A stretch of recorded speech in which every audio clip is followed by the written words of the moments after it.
వందనాలు. సలాం అలైకుం, నమస్తే. మనము దేనికైతే అలవాటు పడుతున్నామో ఆ అలవాటు మనకు ఒక రోజుకి శత్రువుగా మారవచ్చు. అది పెరిగి పెరిగి గాలివానగా కూడా రావచ్చు.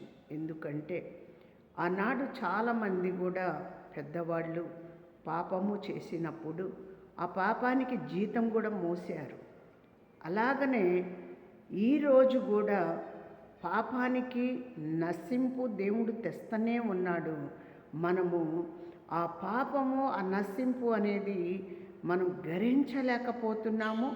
మళ్ళీ మన దగ్గరికి రాలేదు కదా అని ధైర్యపరచుకుంటారు.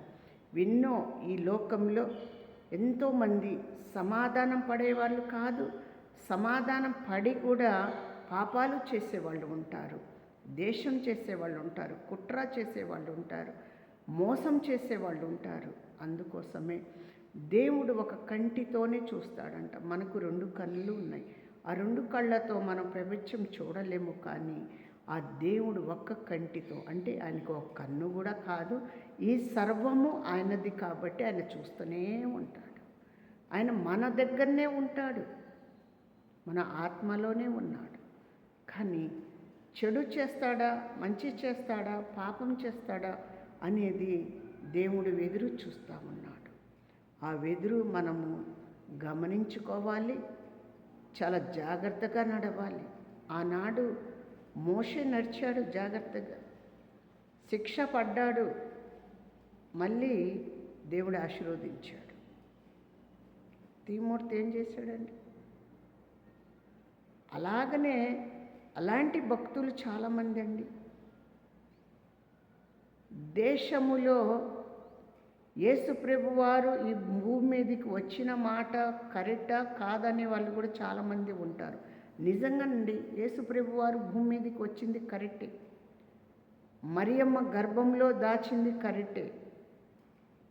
ఆయన యేసుని దేవుడు ముందు మాట్లాడి ఈ మరియమ్మ గర్భంలోకి యేసు ప్రభు వచ్చింది కరెక్ట్. ఎందుకంటే చాలా జాగ్రత్త కలిగి జీవించిన వారికి యేసు ప్రభు వారు దర్శనాలు కానొస్తాయి.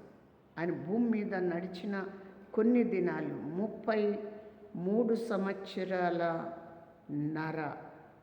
30 సంవత్సరాలు భూమి.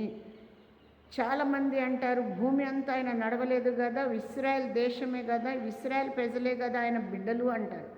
కాదండి, భూమి అంతనూ ఆయన చూసేవాడు. ఈ లోకంలో ఉన్న ప్రతి బిడ్డని కూడా వారు జీవం పోసిన వారే. జాగ్రత్త కలిగి జీవించాలి, జాగ్రత్త కలిగి ఉండాలి. ఎంతోమంది పాపాల్లో పడిపోతూ ఉంటే లేవనెత్తేవాడే దేవుడు. అంటే లేవనెత్తాడు, ఇదొక్కసారికి క్షమిస్తున్నాను, మరొకసారి నువ్వు తప్పు చేస్తే నేను క్షమించను అనేవారు కూడా దేవుడే. అంటే మనిషిలోనే అంత స్వార్థం ఉంటే దేవుళ్ళో ఎంత ఉండాలండి? ఆయన అరిచేతు మన మీద పడ్డదంటే మనం ఏం చేస్తాం తెలుసా? పాత లోకంలోకి వెళ్ళిపోతాం. ఆయన మన మీద వేయట్లేదు, జాలిగా చూస్తున్నాడు. మనం చేసే పాపాలన్నీ జాలిగా చూస్తూ వస్తున్నాడు. ఆయన సరైన దెబ్బ మనకు పడ్డదనుకో, మనం ఎక్కడ ఉంటాం? పోయి నరకంలో ఉంటాం. అందుకోసమే తగ్గించుకోవాలి, మారు మనసు పొందాలి, మంచి మనసు పొందాలి, దేవుని ప్రార్థన చేయాలి, ప్రతి వారి కొరకు ప్రార్థన చేయాలి, ప్రతి వారి కొరకు ప్రయాసపడాలి. అందరి కొరకు అయ్యా మనం ప్రార్థన చేసుకుందాం. నా దేవా, నా రక్షకుడా, మేలు చేసే దేవుడు అయ్యా, బలపరిచే దేవుడు, భద్రపరిచే దేవుడు, సహాయము చేసే దేవుడు, కష్టాల్లో, బాధల్లో, చిక్కుల్లో అయ్యా ఆత్మీయతలో కలిసి ఉండాలని నేను కోరుకుంటున్నాను. ప్రభువా, అందరూ దీవించాలి, మంచి ఆరోగ్యం దయచేయాలి, వాళ్ళకున్న ప్రతి సమస్యలో నుంచి విడుదల దయచేయాలి, ఆశీర్వదించి మేలు చేయాలి, సహాయము దయచేయండి. యేసు నామములో అడుగుతున్నాము తండ్రి, ఆమేన్. అందరికీ వందనాలు. యేసు నామములో అందరి కొరకు నేను ప్రార్థన చేస్తున్నాను. మీరు కూడా అందరి కొరకు ప్రార్థన చేయండి. దేవుడు మనందరికీ దీవిస్తాడు.